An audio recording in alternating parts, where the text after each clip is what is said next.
Good morning, everybody. I hope you can hear me once again. My name is Josephine Wawira. I'll be your co-host this morning together with Wandera Kweyu, your super host. So welcome very much to today's webinar on navigating the disciplinary process. We wanted to ask you if we can start in the next 3 minutes to give a few more people to join us. If that's okay, then we will continue to listen to that chill music, and then exactly at 9:05 we will start. Thank you very much for joining us, and once again, karibuni sana.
Welcome back.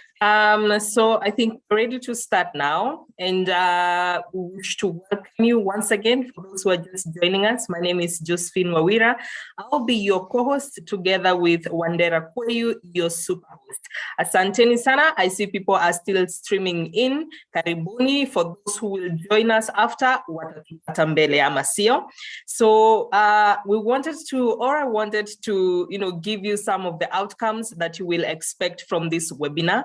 And one is to appreciate the legally sound disciplinary process. Please, ukisikia nimesema L na R mahali nisameheni. Niziko mingi sana. And then second is to integrate employees who have been through a disciplinary process, who have been or back into the organization. The webinar will also enable team leaders to appreciate the disciplinary process. And also we will answer any questions that you may have on this topic. So feel free to raise your hand either as we go on, should you have a burning question, or you can also write it on the Q&A section, or you can hold your question until the end and we will give you a chance to ask the question in person. We are live on YouTube and this webinar is being recorded for future purposes. As I introduce our super host once again, Wandera Kweyu, I know she's very excited to take us through this webinar. She's been preparing for like the rest of the month. Topic started in December, and I was like, can we celebrate Christmas first and New Year? But yeah, this day has finally come, and we are overjoyed that you could join us, because without you, this cannot be. We thank you for all the support that you've given us throughout since the beginning of last year, 2021. It's been gracious to see another year together, and we cannot thank you enough. Remember, you can follow the conversation. You can follow, daily quotes on our social media pages. That is on Twitter, Facebook, LinkedIn, and on Instagram at Conversations with Wendy. Before I go any further and take more time, allow me to introduce Wandera Kweyu. Please take the floor and blow us away. Oh, wow. With that introduction, who needs more? Thank you very much, Josephine, for that. I really do appreciate, again, the time that the people have given us throughout the processes that we have been asked. Good people, I don't think you realize this, but Conversations with Wendy has done its webinars for a year straight. This is our New Year 2022. We are excited to notice that we are coming in strong with bigger numbers. We are loving the questions that you have been sending through to us on this particular topic. We are hoping to make it as engaging as possible. Happy New Year. I hope you're beginning your year also very strong.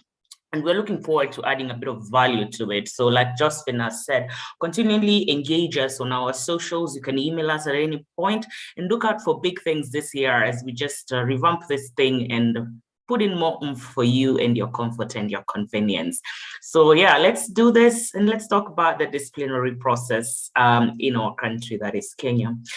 One of the things that I keep insisting upon is the clear understanding of why we're disciplined. Quite a number of times we have this understanding that doesn't hold, in my opinion, on why we're disciplined. Sometimes people think that discipline is all about the correction, discipline is all about the things that are tough to hear, but more often than not, discipline is about a variety of things.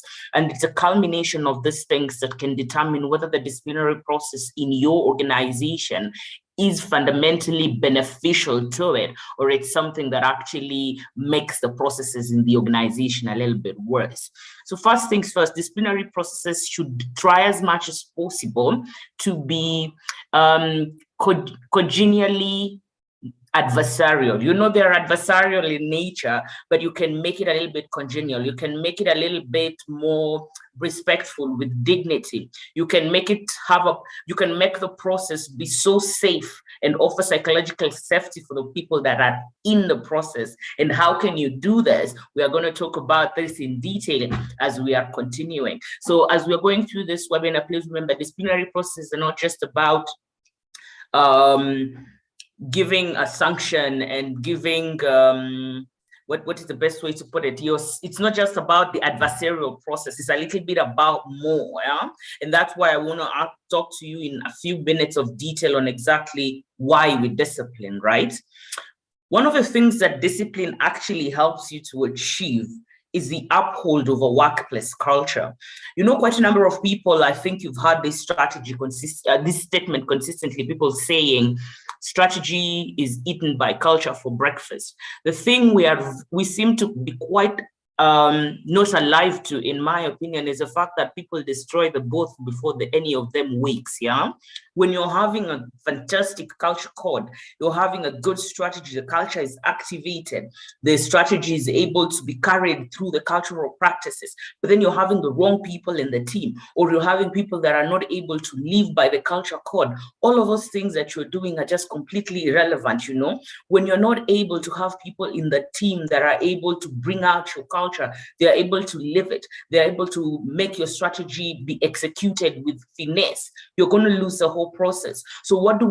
We're disciplined to make sure that we remain within the practices that we have. I don't know if any of you are readers here, and you will start to notice that there's a word, a phrase that is being coined consistently, a disciplined pursuit. Everything is a disciplined pursuit. It means that you have discipline in all the things that you're doing, from your processes, from your procedures, from how you uphold those particular issues, to make sure that you always remain focused on the point. So when you're talking about discipline, please consider it as as one of your areas that bring your culture to life, one of your areas that make sure that there is that finesse that you require in your execution of your strategy. It's the thing that makes sure that everybody in the process is able to feel included in a manner that is easily understood in the same way within the same community. So when you're using your discipline processes and procedures correctly, you're going to be upholding your workplace culture. As you can tell, I'm very fundamental. I'm very passionate on matters culture. And you can tell the passion comes from the fact that when a community is together, it is actually quite, for me, it's more of an oxymoron to say that we are together when everybody does not share one code of beliefs, one way of doing things.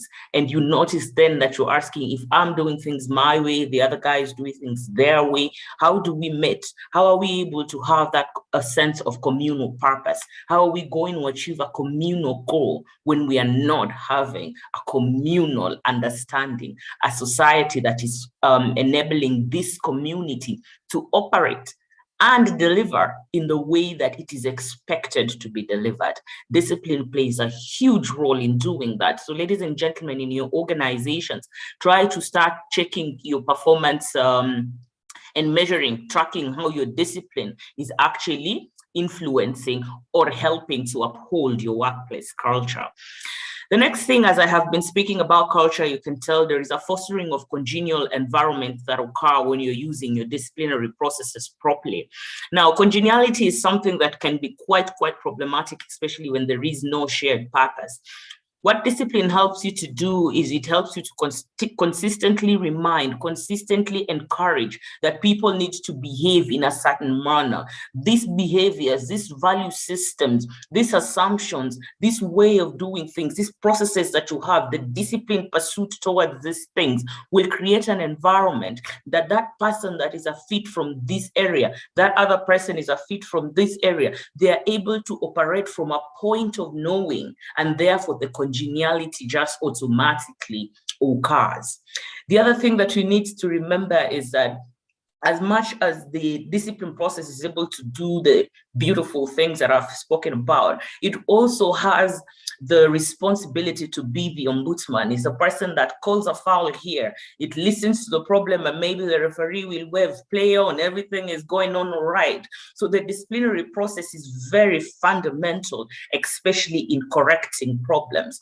Sometimes what we think the disciplinary process is about is just elimination of problematic individuals or elimination of problematic processes. More often than not, they should be able to be corrective in nature. And sometimes you'll be able to wonder, what do you mean corrective in nature, and yet you have probably ended up with the process has concluded in a separation? Once you complete a disciplinary process, ladies and gentlemen, at the end of every year, as you're measuring, go through all the matters that fell through a disciplinary process. And I don't mean those ones that just ended up having a sanction attached to it. Even those that had a good explanation and were closed without issue. Make sure you're able to continually band together the areas in your organization where these disciplinary issues are coming from. Make sure that you do a very good root cause analysis, that you're able to address the actual problem that is occurring within your organization. Is it a problem of lack of clarity of process? Is it a problem of lack of clarity of a common understanding on what performance is? What exactly is the root cause of this problem? And how are you correcting it in future so that not other people are going to have a problematic area in ensuring that they are bringing to life this culture code? So correction of problem are very important. These problems can be in terms of conduct, for instance, how I'm behaving. Am I displaying the competencies in the behavioral competencies that are required for me in that cultural context? My behaviors, are they able to display the type of performance in the way we are expecting it to be? displayed. This is how disciplinary processes are able to resolve performance issues.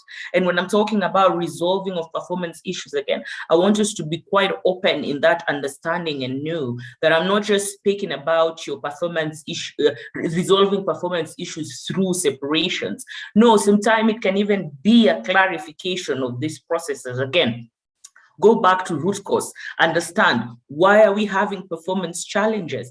Could it be that we do not have a common understanding on what performance is? Could we be measuring the wrong things? Could we be setting the expectations wrong? Could we have put people in positions that they are unable to perform? Is it possible that we have promoted people when they were not ready? Is it possible that we have promoted people when they did not want to? So resolving performance issues is a big array of things, and the disciplinary process can be extremely key in helping us to absolutely resolve these processes. So remember, it's not just about separating with somebody, and I'm not saying that separating is not one of the conclusions of a disciplinary process. I'm just saying that a forward-thinking person in the HR department, a forward-thinking business owner would want to come sit, take stock, and wonder, why did we get to this process, to this area where we are having, for instance, to separate with somebody? Why is this challenge consistently appearing that we have to correct it consistently? What is the root cause? That is where you're able to resolve these performance issues. Disciplinary processes are fantastic when they are offering protection. You know, in a society where there is more than two people, there is bound to be different beliefs, especially when it comes to interpersonal expression of these beliefs, when it comes to just interpersonal beliefs in themselves. So as you're integrating them in the culture, you need to be able to make sure that you are consistently protecting. You are communicating the protection that you have for the people within the organization. Issues of harassment, issues of bullying, matters diversity, inclusion, how we belong. These disciplinary processes are able to help organization to continually not just communicate what is expected as the ethical standard of practice, but also enforce, when situations call for it, these particular issues. It can also continually communicate, because that's how your disciplinary process should be. So as you can tell, we are thinking about disciplinary processes in a far and wide area, other than just that particular small part that we fixate on the actual process of discipline where we are trying to give a sanction. I hope there is very clear. And that's why we then walk into that space where we're saying, before we discipline, what do we do? What do we do before we discipline? Quite a number of us business owners, large organizations that have their own HR departments, we tend to discipline before we put the things that we require to put in practice. Number one, if you're carrying out a disciplinary process, ladies and gentlemen, and the organization does not have a code of conduct, you're starting it wrong. Because what are you disciplining? What are you trying to enforce? What are you trying to protect? What are you trying to communicate? What behaviors, what competencies are you trying to enforce and make sure that they are actually being consistently carried out to the level that you want them carried out for the purpose of achieving the success that you require for your business venture? You need to be able to start at the place where you have clearly communicated what is permissible in this organization. And ladies and gentlemen, here again, let's think far and wide. I'm not just talking about you're not allowed to come in past this time. You're not allowed to not be at work without communicating the same. You're not allowed to be rude to your neighbor. I'm talking about the whole breadth of it. This is how performance looks for us. These are the performance yeses. These are the performance no's. These are the oopsies. These are the big blunders. This is how we celebrate to talk about that. This is our culture. This is how we exemplify it. This is how we want you to live it in everywhere that you're going, in every how that you're representing us internally and externally. This is what is permissible in the organization. That has to be there before any disciplinary endeavor is carried out by the organization. The thing that you need to be clear, like I have spoken about, is to not just talk about the conduct of the day-to-day activities. Also, you have to talk about how we're dealing with the serious issues of conduct. What are the results of non-compliance? Let this become clear by the time somebody is joining the organization. Don't let somebody come into the organization and then one day they are doing XYZ and they are summoned into HR and you're like, shock us as to why this is happening. No, by the time somebody receives that, they should be able to appreciate and understand exactly why they are where they are. It should not be a surprise. I keep telling young, small business owners, HR departments, it is quite disconcerting for you to walk into a disciplinary process and for the life of you, you can't figure out why you ended up in that particular situation. And one of the biggest reasons as to how this happens is the simple fact that you do not have an established code of conduct. And sometimes we normally say our code of conduct is that part in our manual. No, your code of conduct should be your whole organizational processes, procedures, description of behavior, your culture code, all of it should be the thing that staff is able to understand, yeah? So again, look into how you're onboarding. Are you taking time to take this individual through what is expected of them in the organization first? Because 9 out of 10, what we do is we bring in somebody into the organization real quick, you're taken to your different departments, you're told this happens, that happens, you get this overload of information, we show you where the canteen is at, we show you where the facilities are at, and you're like, bye, good luck. Read these policies, tick that you have read and understood them. That is where the disciplinary process is actually faulted from the get-go. Take time in your onboarding processes to even take a whole day to talk to your new team members about the organization, about the things that make it tick. If you have already onboarded people, reboard them. Continuously reboard people. When you change policy, don't just send people a quick, read this when you get time. Tell them that you have sent this particular issue. Depending on the level of importance in the organization, make adequate time to actually speak about it. When you're changing processes, involve staff, get their opinions. This way, you're able to continually work with them in a manner where they're able to understand how their behavior is impacting their well-being in the organization, their performance in their organization, their individual plans for development and growth within an organization. Once you have your conduct and everything is on point, you have your culture, your strategy, you know what you need to do, you're pursuing it in a disciplined fashion, you have to do it within the law.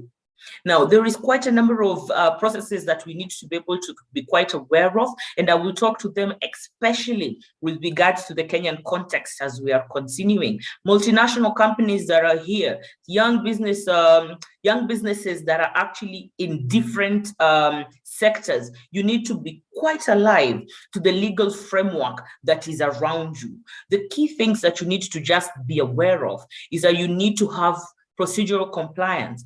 With the law, when you have procedural compliance, you have moved yourself closer towards a full legal compliance. When you have fairness and just compliance, when you're dealing with your issues in a manner where we speak about fairness, natural justice, and equity. These processes where we speak about let people know in advance, give them an opportunity to represent themselves, let your sanctions be fair. This is the natural justice, the compliance, the equity that we are speaking about. Corrective action compliance. Stop, ladies and gentlemen, for the love of God, stop giving sanctions that are not in any way related to the action that you're trying to correct. Don't tell somebody the MD was really upset with how you spoke with him yesterday. This how you spoke has not even been explained in any way. Summary dismissal. Staff is wondering, what you mean? Am I not safe to express myself? Do I come to this organization where we are looking for silent groupthink and compliance? And yet when I joined the organization, you were very clear and you said to me, you can express yourself in a young and vibrant way. And tomorrow I have expressed disagreement and you say the way we spoke, summary dismissal. Again, corrective action compliance is something that is so huge in the pre-disciplinary checks, right? When you have all of this, communicate with your employees. Put it in writing.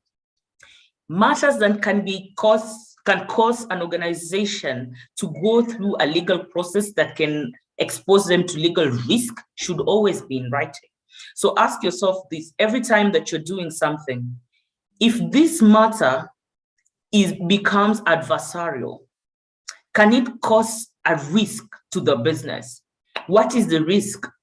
For me, if the risk is there, even if at acceptable levels, put it in writing. Really avoid situations where you're constantly saying, as I said in that other meeting, as it was said when somebody was going where, just put these things in writing. When you're having meetings, you finish them, occasion them into writing, capture the bullet points. If it is a procedural change, make sure you introduce it into your organization properly. Here I'm speaking to my young business owners a lot.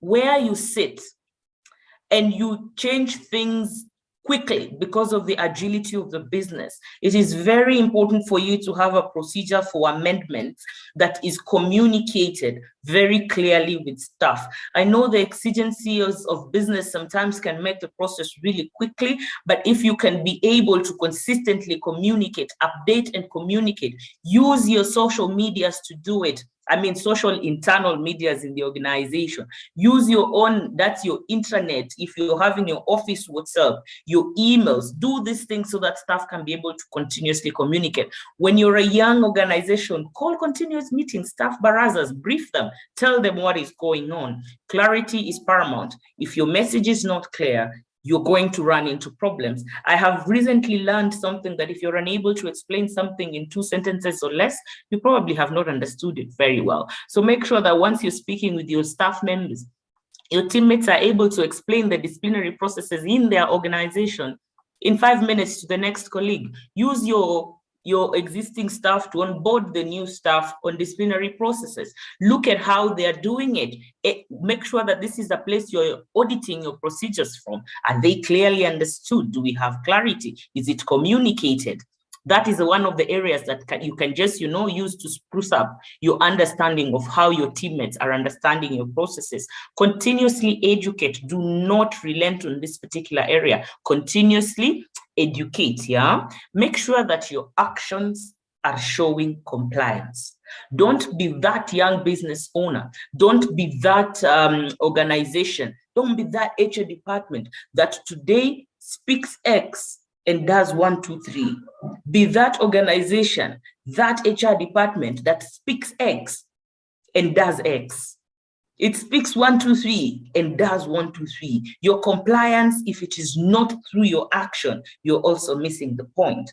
As you can tell, we haven't even started the disciplinary process. We've just understood the why. We have understood what is needed before. So then what is this discipline that we are going to be talking about? I'm seeing some questions are coming in. I'm thanking you for the questions. Before we go right into it, I'm just going to read through some of them as we are continuing. Thank you very much for the accommodation on the Saturday. Oh, I thank you very much. We listened, we heard you. We were able to bring this into the Saturdays. So the question is, it takes long to get the talent manual to get out there, and there are several issues that arise in course of business. What do you do to mitigate? I think I have just actually answered that as we have been speaking. Make sure that when you're amending, when you are going through the process of amendment, you're not being overly bureaucratic. Use your internal media to communicate. Currently, the businesses have become global and things online is everything to go. Make sure that before you send out your manual after it has gone through the 27 checks that is required, bring your staff in, talk to them, ask them of their opinions. We are going to change this. How do you think it will work in your department? This is somehow somebody has it at the back of their mind that something is going to change. Let me give you a good example. If you're within the HR profession, in totality, you will notice that before changes to legislation happens, somebody gives a proposal. It is sent out for people to read, to comment, discuss. By the time it's coming, you know very well that something is coming. You are there trying to see what was approved, what was not approved. And for the love of God, what you do consistently is only make it active after it has been published and communicated to staff. So that is one of the areas that I would try to let you know that you need to constantly do it, right? Ensure that you are communicating before, involving the staff, walking them through the process so that they start knowing that something is coming before it comes into force. Put it out there. If you use Office WhatsApp, send it out there. Use your department leads, use your heads in every area, your managers, send it out there. Do you have brand ambassadors, culture ambassadors in the organization? Use them to send this information. Do you have an intranet? Share it. What other ways can you be able to send your communication? Use it and use it very well. I see another attendee is asking us about onboarding. We will be able to actually talk about this quite soon. So just hold it up there. We will continue to update you on when we will be able to do that. So Josephine, before I answer more questions, let's just get back into the process as we are continuing. So we have understood why the discipline. We have been able to appreciate the pre-checks. Now, what are we doing? What are the types of employee discipline? As we've been talking about it, I particularly like the slide. I like the T that is there. I want to just impress upon all my attendees today and the people that will be listening to us in the future. Discipline is a conversation. Discipline is not 100% adversarial. Discipline is not the way us Kenyans put it, kufa dereva, kufa makanga. Discipline is about middle ground. So think about it. How are you using your discipline? Is it preventative? This is what we have been speaking about all this while. Have you set your expectations? Are they clear? Do staff understand them? Are team members able to participate and relate to them? Do you know what this does?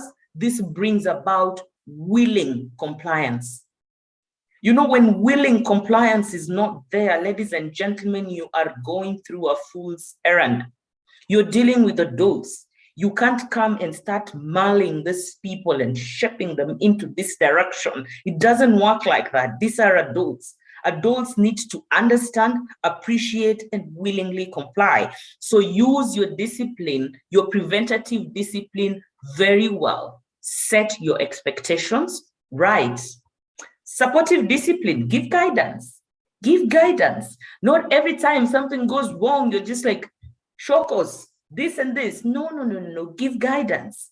Let people ask questions. Again, this is where I'm talking about the onboarding and the reboarding processes. What is your brand of leaders in that organization? If somebody stands you on the side right now and asks you, how does a conversation with 1D leader behave when it comes to guidance? Do we have a very strict, clear understanding of what they're supposed to do? This understanding is very, very important, especially when there is areas of supportive discipline. If it is not a common understanding, you will not be giving guidance in the way that is expected for you. What do you end up doing? Instead of upholding your culture, you end up making it toxic. This is how it happens, ladies and gentlemen. It doesn't happen from the big things. It happens from the tiny little nuanced things that happen in an organization. When you're sitting today and this manager comes to you and says, why are you, for instance, sending out presentations to clients and they don't have the proper corporate colors on it? And they're like, oh, I'm sorry, I was not able to read the brand manual. And this manager says, oh yeah, so go to the internet on this point. This is the brand manual, especially on the colors, on this particular area, this works. Why don't you give me your presentations like once or twice so that I can just make sure you're in the rhythm of it before you share it outside, right? Same scenario, different department, manager sees that and writes immediately to the HR partner. this staff is not complying with our branding guidelines, ask them to explain. You see my meaning there? One person, you have created a situation where you're supporting the employees to follow through the disciplinary process correctly, to navigate your code of conduct, to navigate your disciplined pursuit in a supportive manner. In the same circumstances, different manager, you have actually created a small instance of toxicity in the organization. And you know, since the organization is sometimes large, and not just large, it's agile, it's busy, you're not able to pick up these things consistently and quickly enough. You notice that you had such a beautiful work environment, 2 minutes later, it's toxic. Supportive discipline plays a key role in ensuring that this works. But then sometimes you will just find those situations where you have to correct. This is where you redirect, you reinforce. Redirect, reinforce. Sometimes some people have just lost their way a little bit, and there are some matters that are so serious for the organization that you actually have to redirect. This is how you are able to use some of the sanctions that you have, your warnings, you give them and you progressively speak to these people.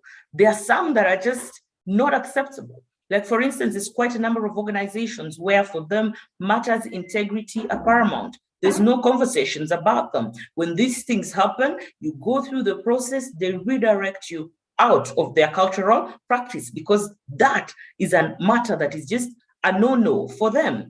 And once this happens, you notice that the organization comes back and it reinforces. They speak openly about this. Once you have been able to, for instance, separate with the person that has gone through each matters integrity against the organization, the right thing to do is to come and talk openly about it. Remind your teams. Now, this organization has a zero tolerance policy to matters integrity. Integrity for us is this. You remember? Setting expectation again. This. When you're correcting, make sure you go back after the correct, go back to the preventative discipline.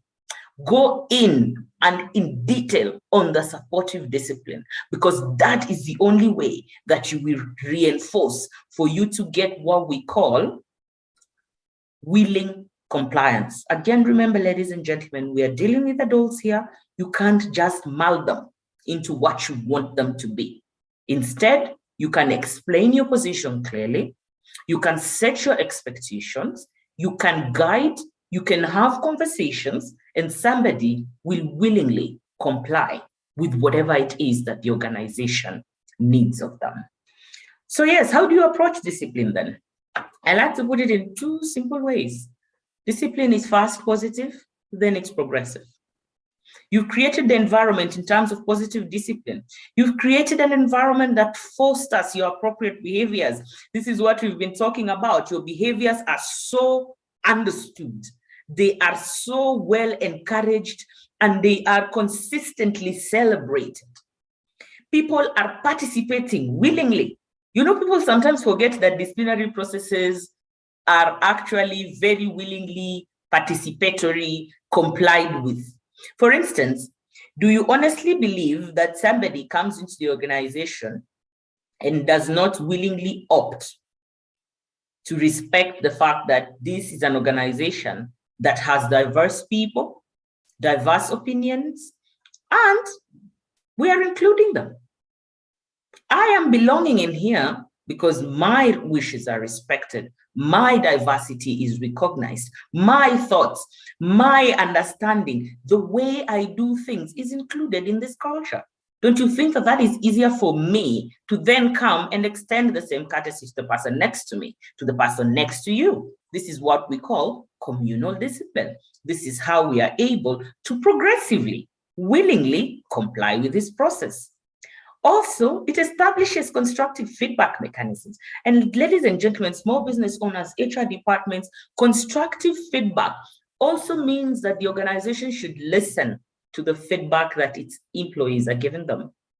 When you're sitting in an organization and you do not want to hear when your employees are speaking to you, you are the person as an organization that is eroding your own processes. You're eroding your own discipline, right? So as you can tell, we have progressive, positive discipline. Then what do you mean when we go into progressive discipline? You have to now look at situations with the discernment. You're able to consistently say, this is something that can go through. This is something that will benefit from preventative discipline.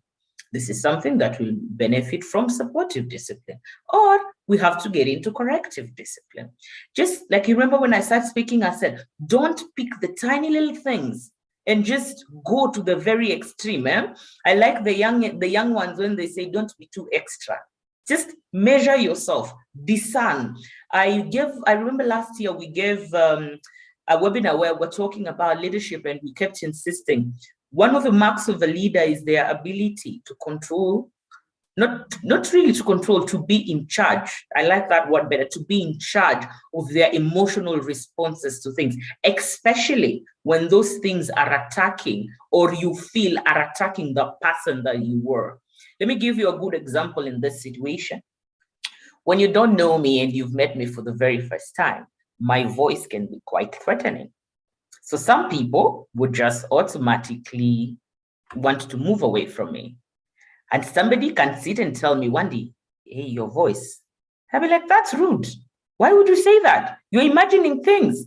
What I've learned to do is to keep quiet, to listen and hear what I'm being told. I would like to say, what is this thing that I'm doing that I'm not understanding that is causing you distress? Sometimes when I'm not in the mood and I know I'm not able to hold myself properly, I say, I have heard you. Could you pick this discussion up tomorrow? Give yourself time, cool off. Think through your process before you take the necessary steps. So establish the steps of discipline. This goes into preventative. This goes into guided. This goes into corrective. Not everything automatically escalates real quick and goes there.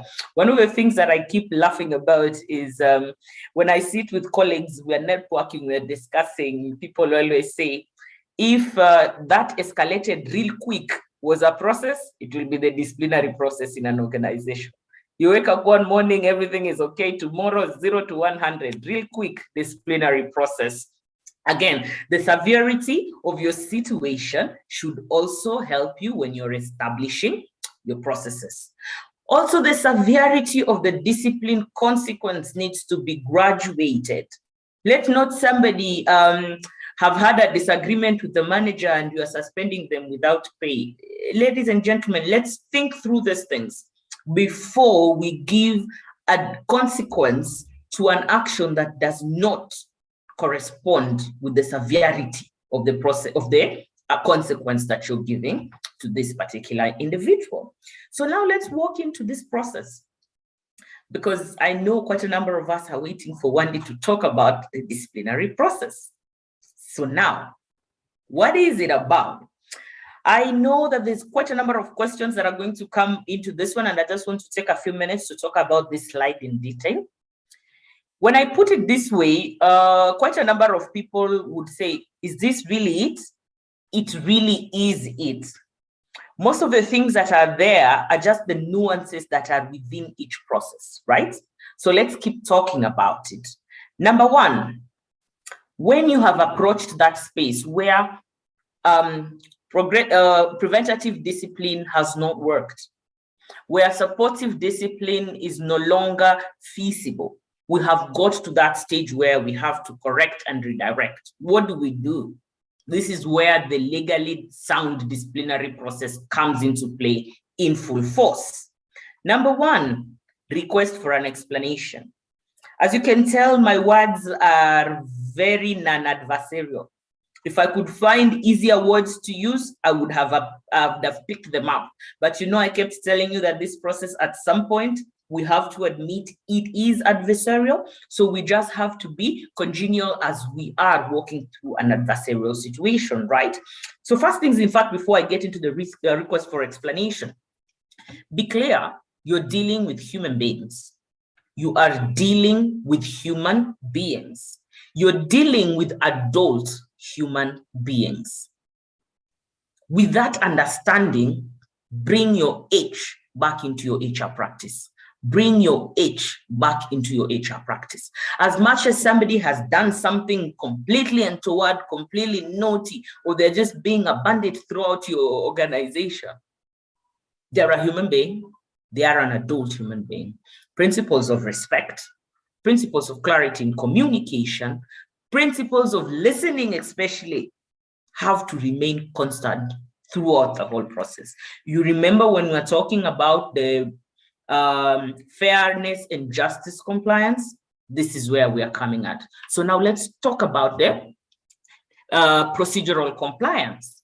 Request for explanation, other organization calls them show cause notice. There's many names around it, but show cause notice is one of the most common. I just like request for explanation. You know why? Sometimes you can actually ask somebody, hey, this and this happened. It's against our procedure in this particular area. Would you please explain yourself? What if they give you a really good explanation and you're like, actually, that makes sense. We're going to close it without issue. I just find it to be less adversarial when it's a request for explanation than to call it a show cause notice. But however you call it, however your culture is, because there's different organizations that have different cultures. I prefer the young, vibrant culture that is based on respect. But there is other organizations, they have their own thing. So depending on what that is, use the right title. But this process should never be skipped. Request for the explanation or give them a notice to show cause. The reason it's a show cause notice is we are giving you a notice to show cause as to why disciplinary action should not be taken against you. You know, preventative has failed, supportive has failed. We are now correcting, okay? So request for explanation. As you can tell, I've just quickly told you what is contained in that explanation, right? 1, describe the incident in summary. On this day, this happened, and this is what we noted. When we look at our policy in this area, it is against it in this area. We would want to understand from you why this should not progress. You see, we have come from the positive, now we're into the progressive. Should we progress this matter into the next thing? And be very clear at the very bottom. Please be aware.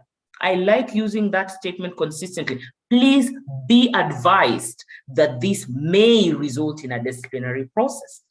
Because this, you're starting it. The staff needs to be able to know the seriousness of that action that has been taken.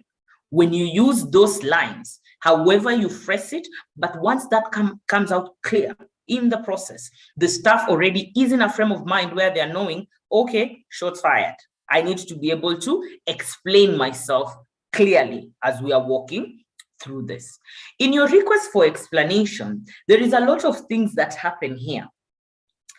Staff can be given this letter. First, it has to be in writing. I took that for granted. This has to be in writing.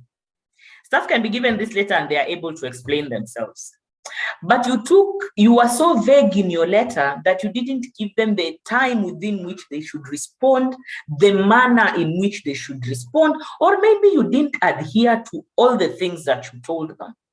So when you say, on this day, this particular instance occurred, or our attention was brought to this particular incident. The words you're using here are incident. If you look at this incident, that is your second paragraph. It is contrary to our procedure in this particular way. Now we are requesting you, Wandera, to tell us, why should we not go into this process and commence a disciplinary issue?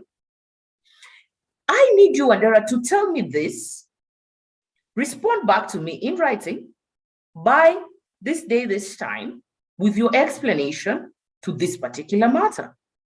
Please note, Wandera, that depending on how you explain yourself, this may actually result in a disciplinary hearing. If you have any questions for me, Wandera, I'm available at this time. You can be able to communicate as we are dealing with this process. Thank you for your time. I'm looking forward to hearing from you. Simple, clear, to the point. Wandera gets this and she knows, okay, shots fired. This is serious now, eh? It's not those things that I can just, do quick things and get away with it. I need to be able to be very succinct in my explanation. I need to be able to be super clear on what is happening here. All right. Now, at this process of the request for the disciplinary, the explanation, the show cause notice, however you call it, and the response time, what is the organization doing while this is ongoing? You are sitting to discern the seriousness of this issue. Is it a simple matter that can be sorted out? Do we need to start in preparation, starting to activate our disciplinary process? Do we need to be able to genuinely seek advice through our other support processes that they are going on? Are we actually going to seek more information as we are waiting for this response? So this is where your issues of investigations come in. This is where you go out and consult your legal department. This is where, if you don't have an internal legal, you might want to ask an advocate. And please note, we are not saying that you bring them into the process. You are seeking advice to understand the precarious situation that this organization is in. Remember, here risks have already started, yeah? We are now mitigating risk. We are mitigating a risk to culture erosion. We are mitigating a legal risk in terms of suit. We are mitigating actually losing a good staff. We are mitigating using our disciplinary process in an adversarial manner. It's a serious thing. So ask your questions. Use discernment to understand. And be open to hearing what your team member is going to say to you. Ladies and gentlemen, what I find to be quite disappointing, in my opinion, is that sometimes when you're issuing this request for explanations, you have already decided even the sanction that you're going to give people. All these things, all these processes are just flower girls. You are doing a disservice to your culture when you do that. Be open to listen constructively to that explanation that has been given, especially when the explanation makes sense. When the explanation makes sense, please close the matter without issue. And when you close the matter without issue, how do you do it? You had asked this person to give you this thing in writing. They have responded to you in writing. Close it without issue in writing. Do not be that person who has said everything is going to be in writing, and then you call this person and to a meeting and you say, yeah, we received your letter. It makes a lot of sense. We've understood where you're coming from. So we are closing this issue. Have a very lovely day. I'm not saying don't do that. Do that. Occasion it into writing.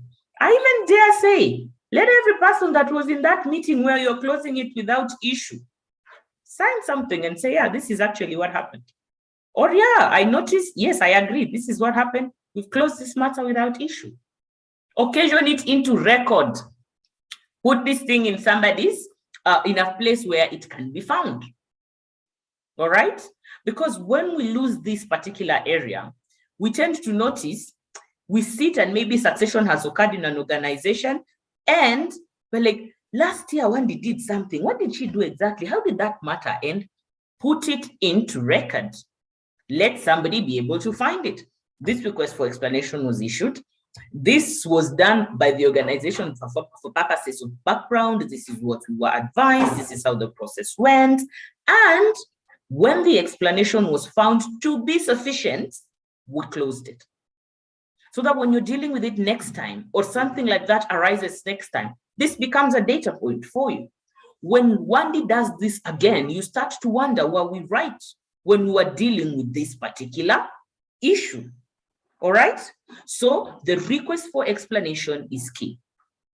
Now, when you are receiving the information about this request for explanation, and the matter in question is serious, is of a serious nature, your legal counsel has told you these people is just requiring more time for us to investigate because the risk to the business is really big. Listen. When you are looking at your processes, your procedures, there's so much confusion in it and you need more time to look into this matter. Use the time. When you notice that this person being in the organization as these things are continuing is no longer feasible, use the instruments that are available for you to make this process more congenial into process. And in the next slide, I will talk about matters administrative leave and suspension, right? This is where you receive information, look at it, analyze, investigate situation, get more information, put your communication together. Here, I'm especially angling towards that situation where that response that has been given is not sufficient. Where I look at it and I notice, hey, this one we have to talk about it more. The gathering of information that I have had, this you can call it your investigation reports. From what I heard from line managers, from what I heard from what our disciplinary process tells me, from how I've interrogated our systems, from how our culture is noting your explanation and your behavior, from how your competencies are being affected, from how performance is being affected. We need a bigger conversation on this. I need to sit with you and we discuss this in more detail. This is how I invite you to a disciplinary hearing. As you can tell, I'm using the least non-combative words as we are dealing with this. Because again, we have to notice a culture in an organization is a huge investment. Getting people that are able to work well with your culture, the culture fits, is also a huge investment. When you're talking about getting rid of them or doing something that will affect this investment that you have made, ladies and gentlemen, you have to be very serious about it. I just want that to sink. So when you're having your information gathering process, some of us will call it investigation, make sure it is fair, it is succinct, it is to the point, and it is objective. Please stay away from gut feelings when you are dealing with disciplinary issues. I just feel that she was not right. I just feel, tell me what behavior are you talking about? What behavior are you talking to? Specifically, this was rude because, this is harassment because, and then you look at the explanation that you have been given. This is not sufficient because, this could have been better explained if. Have these things in your process. Document your process, your information gathering, and put it down nicely. This is what you can call your investigation report. Take the response that this person has given you and you're like, hey, Wendy, this thing did not work the way we expected it to work. Come, we have a conversation about this, right? But since this is serious, Wendy, I am now becoming more intentional about how I'm talking to you. One, Wandera, I am inviting you for a disciplinary hearing. That should be the title of that letter. Invitation to a disciplinary hearing. It can be a letter, it can be an email, it has to be in official communication channels.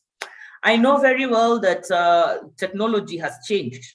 We are using different things to communicate, Slack, chat boxes like WhatsApp and stuff. I like to go more official once we have begun a disciplinary process in terms of corrective disciplinary process. I like to go more official. Put it in writing. Do it on your letterhead, nicely, have it signed properly, have it delivered to email. Don't send somebody a WhatsApp message as you're inviting them for a disciplinary hearing. Don't send them a message on Slack and be like, this and this is happening. Send them a formal letter. Invite them for a disciplinary hearing. How does this letter look like? First, it has to be on company letterhead. For me, official company letterhead, invitation to a disciplinary hearing. The person that wrote the request for explanation for me is the person that should be able to be writing the invitation to the disciplinary hearing. This should mainly be the line managers in large organizations, HR for smaller organizations, and for my SMEs in the building, it could be the owner of the business.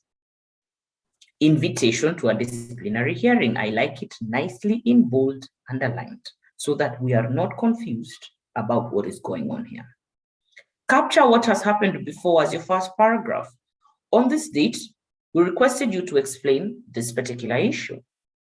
You were able to explain and you got your explanation on this date. We have taken time to consider your explanation and we have more questions that we would like to discuss. Or you can put it, we have taken time to consider your explanation. It is not sufficient for us, and we are therefore asking you to come formally for us to take this process through our disciplinary processes. So one, this happened, you gave us an explanation, it is not sufficient. According to this part of our policies and procedures, we are now invoking the next parts of our disciplinary procedures by inviting you to a disciplinary hearing. The disciplinary hearing shall be on this day, from this time, in this area.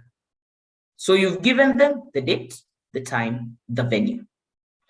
You have told them, when you come to this disciplinary hearing, you are allowed to come with a representative who is a current staff of the organization. Ladies and gentlemen, here I'm talking about those of us who go extra, because at this point we are now adversarial.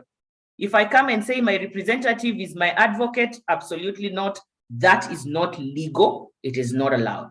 If I'm talking about unions and the person that you want to bring for me is the chairman of your union who is not a person within the organization, no. You can come in with your shop floor attendant or another representative from the union. Now, when you have third-party conversations, when your negotiations in your organization are tripartite, always remember to send your information in threes: to the organization for record, to the staff for record, and to the person, to the institution or the framework negotiating on behalf of the staff.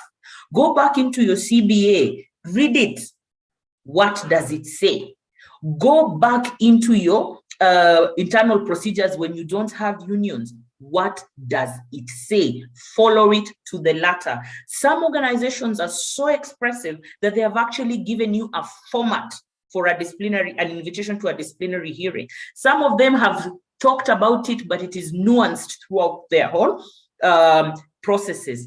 Make sure that this is followed to the latter. To the latter, remember how we started? Set expectations, communicate the expectations. You cannot then come when you are complying and enforcing and you don't do it through action. All right? So when you're inviting for the disciplinary hearing, we've already spoken about the way the letter should look like. I am of a very strong opinion that the person that requested the explanation should be the person inviting for the disciplinary hearing, right? So you're done until that place. You're saying, okay, this is the date, the time. You can come with a representative. Be direct to observe the fairness of a process. This is not the witness that you're calling. This is the representative that is observing the fairness of the process. Should you need to call witnesses and other things, that is something else that we shall discuss as we are ongoing, all right? Then remind Wendy, this may result in disciplinary action, including but not limited to termination of employment. Be explicit, because you remember what I said, let this person be in the frame of mind to know that this is going the way it is going. Then I like that statement. I know this time can be quite disconcerting for you. I am available to have conversations with you to make you comfortable as we are going through the process. Add that. It is super, super important. When you're giving this disciplinary hearing notice, make sure that you are giving this notice with good time for somebody to prepare. Don't give them an invitation to a disciplinary hearing and tell them to come tomorrow. No. Give it notice. I also don't like it when you invite them for a disciplinary hearing today, you give them the notice to come to a disciplinary hearing and say it is July 24th, 2022. No. Let it be reasonable. 7 to 14 days is quite acceptable. All right. Give a fair hearing. This is where the natural justice, equity, fairness comes into play. If this person has witnesses they want to call, let them call them. Let this person interrogate in detail the reasons why you found their original explanation to be insufficient. Let them interrogate in detail the reasons why you are strongly holding that your cultural codes, your code of conduct, your ethical practices are in question because of the actions that this person has taken. Let them ask questions, speak to them, let them bring their witnesses, give them enough time. Do not give somebody 35 minutes for a disciplinary hearing that you know very well is going to end into termination. That's not a fair thing to do. You are removing the H out of the HR practice. All right? Now, you come and this person, we have spoken, etc. At this point, the person that is taking minutes, because this is where your panel is constituted. There could be the chair of the panel, there could be the secretary to the panel, there could be the people that you have invited to represent the organization in the panel. Then there is the invitee, then there is the person that is observing on behalf of the invitee, the fairness or otherwise of the process.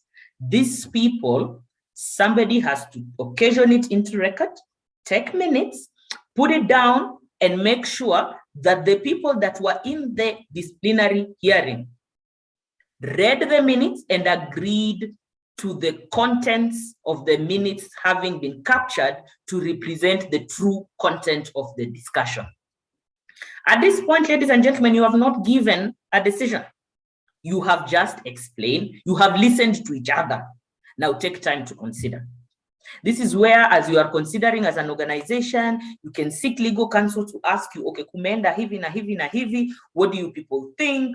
This is how our code of conduct is. This is how our culture is. This is how this hearing is responding to it. And we feel that this is the action that we should take. Is it fair? Is it just? Is it consummate to the things that we are supposed to do, right? So now that one is when you make the decision. Communicate that decision personally in writing. I know us lawyers like saying personally in writing, and everybody's like, what do you mean? Put the decision in writing, call this person in person, give this decision, let them go through it, explain it to them in person, the decision that is in writing. That is what we simply mean by personally in writing.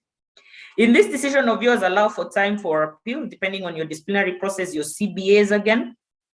Some people give it 7 days, 14 days. The normal one I know is 7 days. 14 days is a bit extra. You would find it maybe in CBAs, but make sure, again, you as an organization is complying with your processes by acting properly. Give them time to appeal. If they don't appeal, conclude the decision by enforcing. If they appeal, you constitute another panel that has members that were not in the original disciplinary panel. The appeal is to consider if the process was fair, the reaching of the decision was just, and the consequence that was given, the action attached to that decision was actually a consummate to the action that was given according to the hearing, the information that was in that hearing, the presentation that were given there, and the organizational policies and procedures. So an appeal panel can either uphold or reverse the decision of a disciplinary panel. Once this is completed, you conclude the process. How do you conclude the process? 1D, after this, you are terminated because of this. You're terminated with notice. You're not terminated with notice. You're summarily dismissed, sorry. These are the severe actions. Or 1D, this is a verbal warning that we shall again occasion it into writing. Or 1D, this is your first written warning. This is your second written warning. This is your final written warning. All right? All these things have to be captured, documented for purposes of enrichment of root cause, for purposes of making sure that these people can have good data for the future. Now, when we come to suspension, let me just go back to the slides so that we can have questions at the end. When we come to matter suspension, when we are dealing with remember that process that I talked about between request for explanation and invitation for disciplinary hearing. Lay your groundwork is the first thing. First, let me put it this way. The laws in Kenya have not pronounced themselves on suspension. They have not pronounced themselves. They have not said you can suspend or you cannot suspend. That pronouncement is not there. The courts and the legal decisions that have been made as it currently stands are varied on this particular issue. What I know is that depending on how you have presented yourself, suspension is normally allowed. What do we do? Lay your groundwork, because the law has not provided for it. If you want to have suspension, put it in your disciplinary processes, put it in your code of ethics, put it in your conduct and your manuals. If it is there, it has to be in your CBA, especially if you have unions. Suspension, if it's not in your CBA, you cannot utilize that particular issue. For me, suspension should be restricted to gross misconduct. Do not suspend people for simple issue. Do not suspend for gross misconduct, because suspension is emotionally draining. Suspension is very serious, and suspension needs to be given the weight it deserves. Suspend on issues of gross misconduct. Do your due diligence before sending someone on suspension. This is what we're talking about when you are considering, investigating, getting your understanding from legal, among other things, right? When you're administering suspension, communicate well. You have to communicate it very well. Call this person after you have done your letter in writing. Call them, sit them down. For me, suspension should be done directly by HR or directly by the owner of the business for the small and medium-sized organization, by the head of that department for the larger organization. Communicate it well. Letterhead, it has to be put in writing. Call this person, give it to them personally in writing. Establish timelines. Ladies and gentlemen, I want to be very clear with you. The moment you suspend somebody indefinitely, according to the legal jurisprudence in Kenya, you have constructively dismissed that person. There is no court that will agree with you on indefinite suspension, unless you are on public service where they have other processes.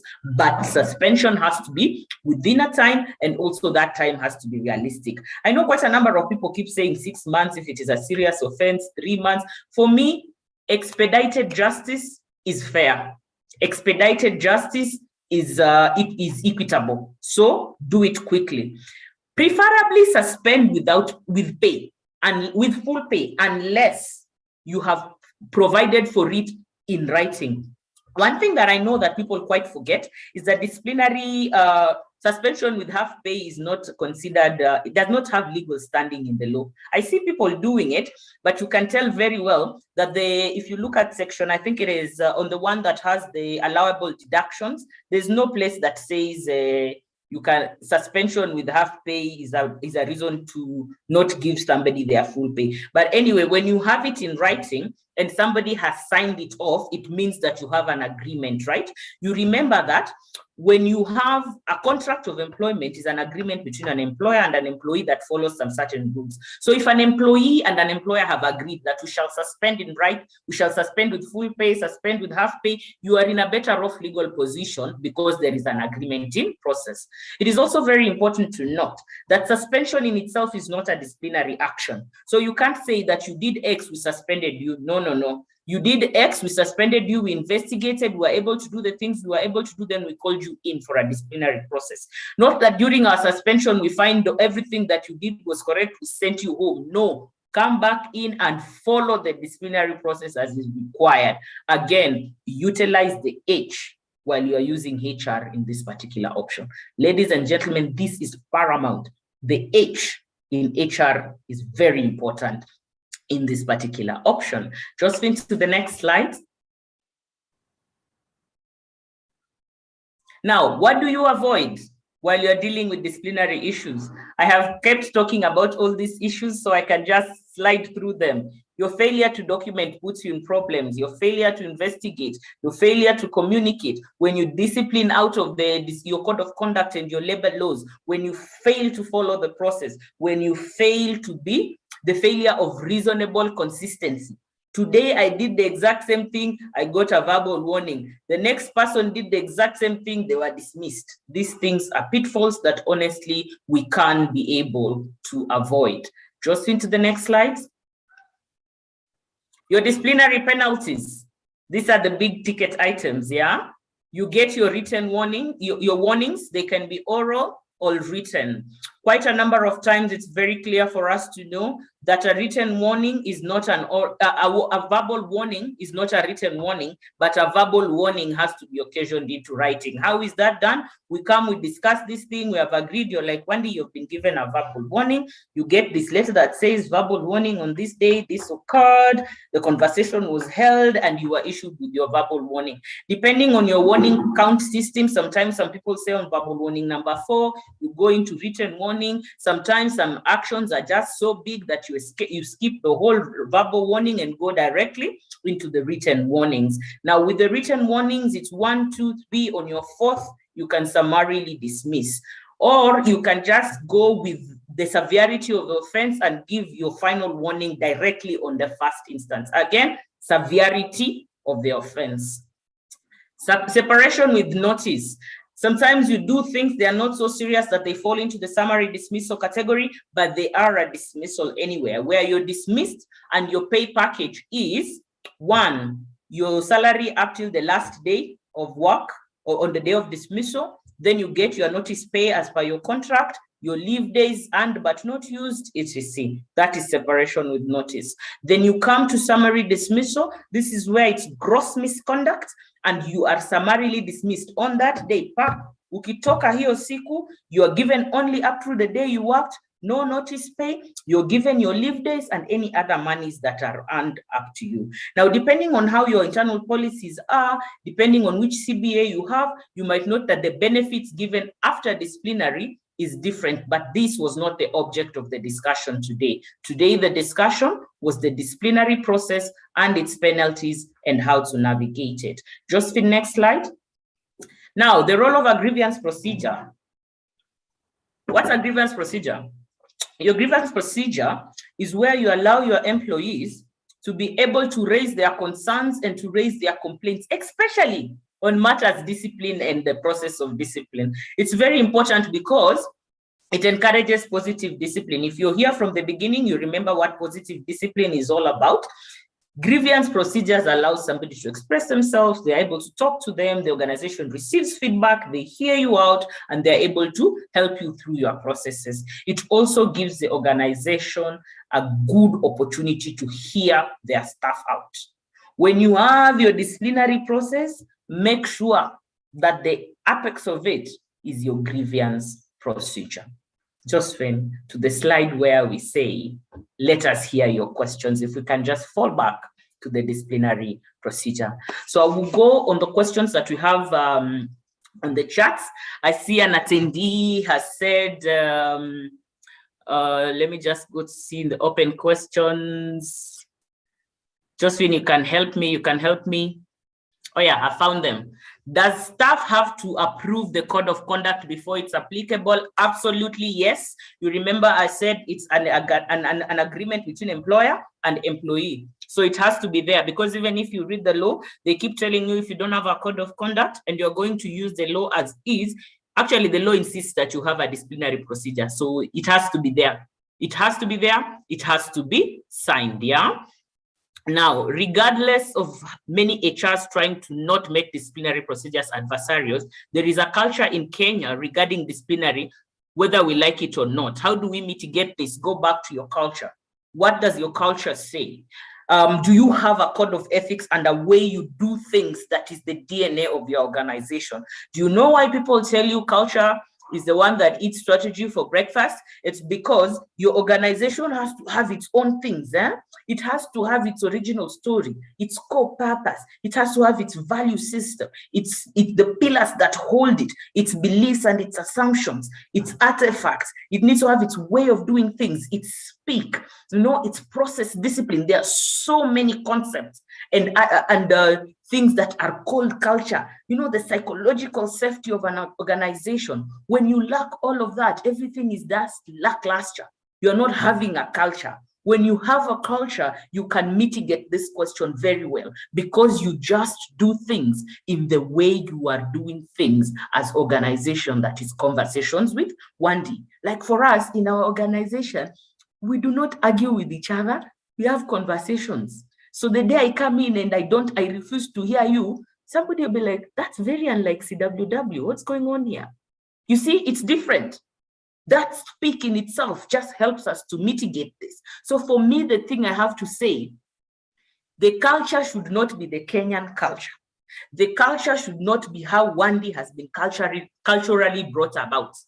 The culture should be the conversations with Wandi culture as an organization. And I would request this particular person that has asked this question to go back and interrogate if their culture in the organization is indeed active. Sometimes you could be suffering from the problem of having a culture on paper and it is not active. That is where you're having this problem. Because some organizations are super clear. Then they're adversarial in some things. This is how they are. They have been brought up like this, and this is how they work. It's their thing. There are organizations that we are soft gloving this all the way. There are some organizations of we are participatory this all the way. There are some people who can always say very clearly, this is how we do it in CWW. That's part of your culture. And this can be able to help you to answer that question on how to mitigate this. So it's not the Kenyan culture, it's your organizational culture. Make sure it is active. Love that. We should always close matters in writing. Can it be on email though? Yes. Matters should always be in writing.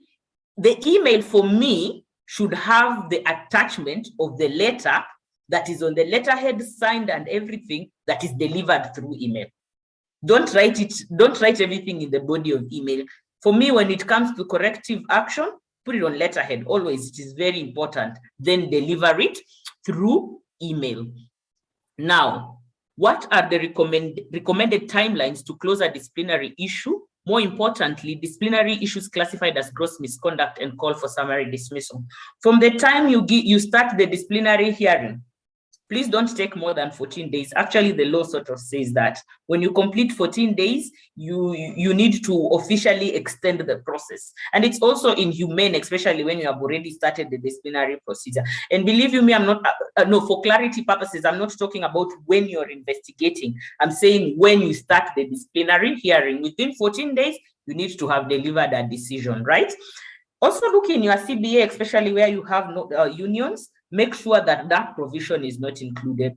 Further, if you don't have unions, it is just proper to include it in your own code of conduct when you're writing your disciplinary procedures, that from the time the disciplinary hearing starts, a decision needs to be rendered and the matter closed within 14 days. It's quite useful to do that. That's the accepted standard of practice, but there are some issues that granted are complicated that might take long, but for me, once the disciplinary hearing has started, it shouldn't honestly take longer than the 14 days.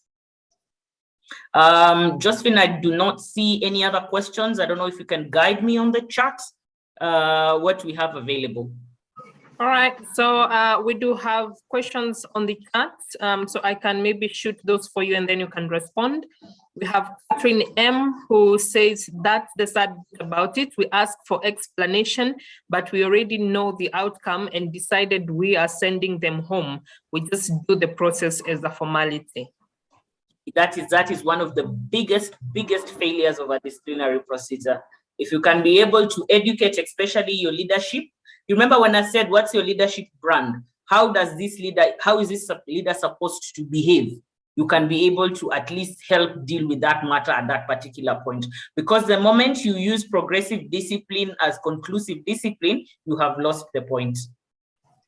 All right, and then Bondo Dismas agrees with Catherine and says that is the sad bit indeed. Sometimes it is the pressure from the higher ups. Again, culture. Culture is owned by the leadership of the organization. That's why that is something that is really big. Culture is owned by the leadership of the organization.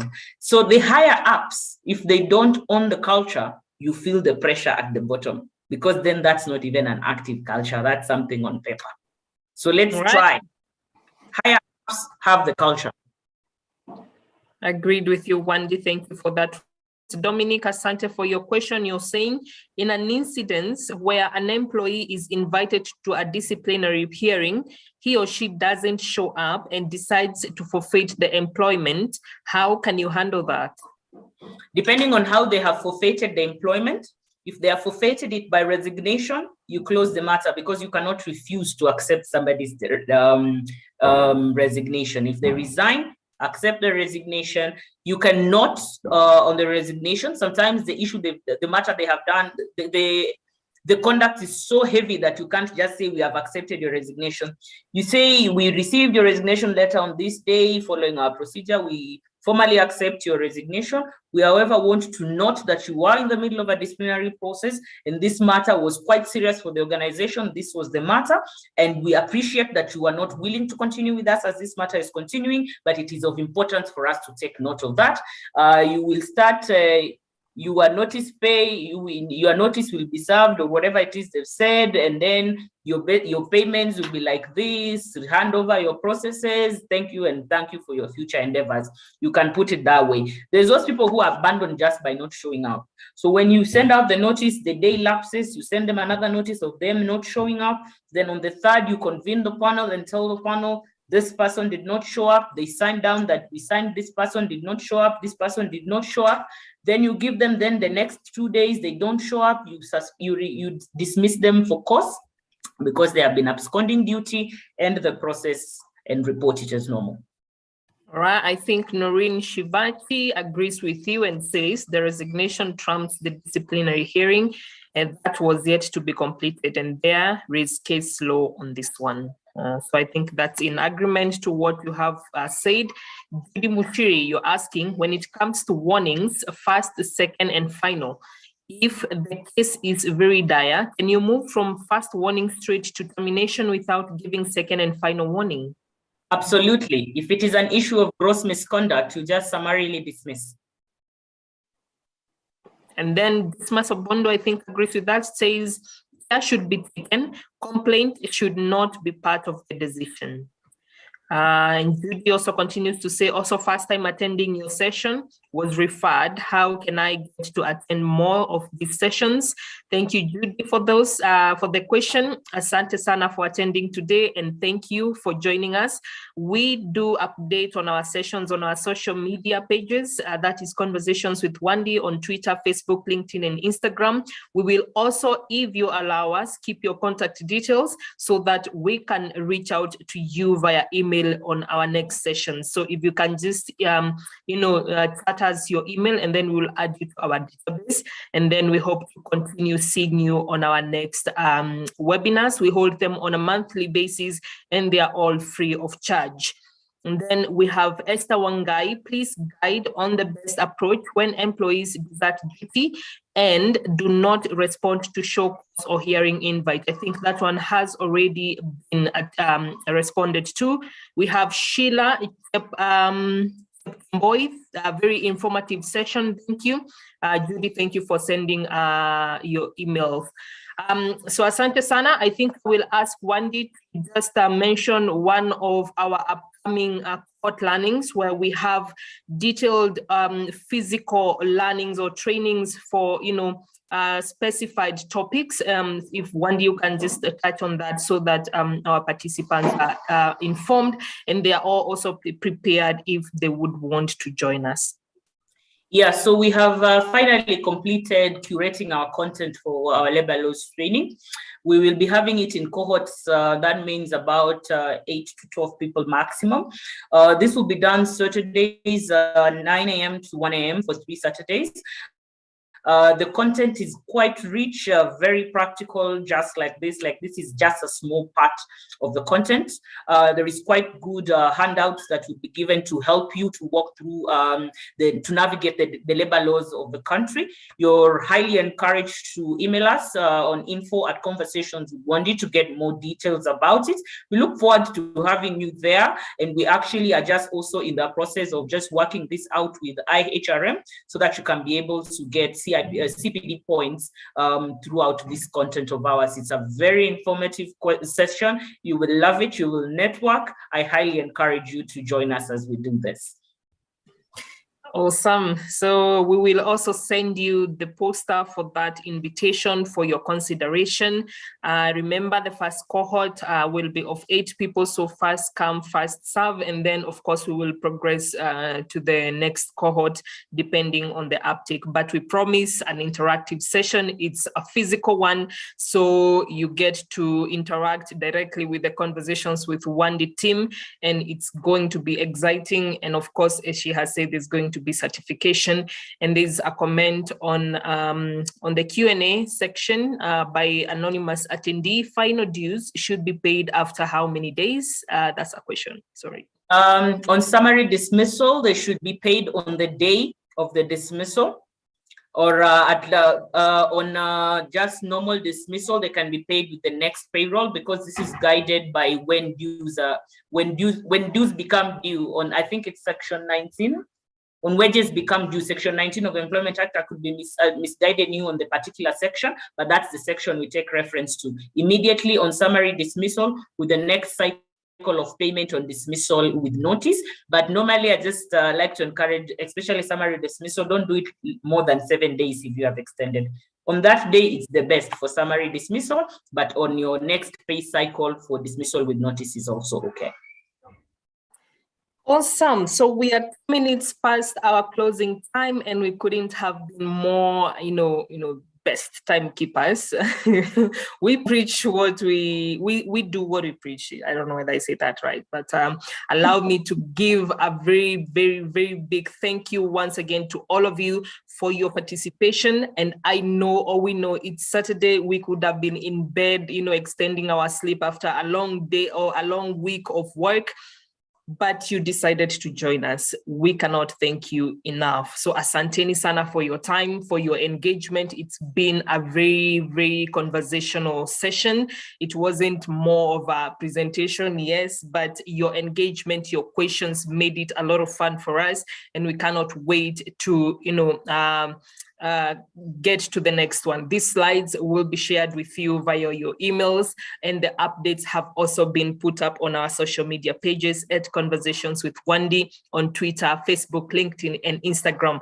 Feel free to email us on info@conversationswithwandi should you have any specific question on this topic or any other, because we aim to enhance the HR narrative one conversation at a time. Remember, you can also send invites to us to speak to a smaller group, maybe in your organization. Should you feel that you need a very specific topic to be handled or covered in your organization, feel free to reach out to us and we shall make arrangements for that, one conversation at a time. So asanteni sana, have a lovely Saturday, have a lovely weekend, and God bless you.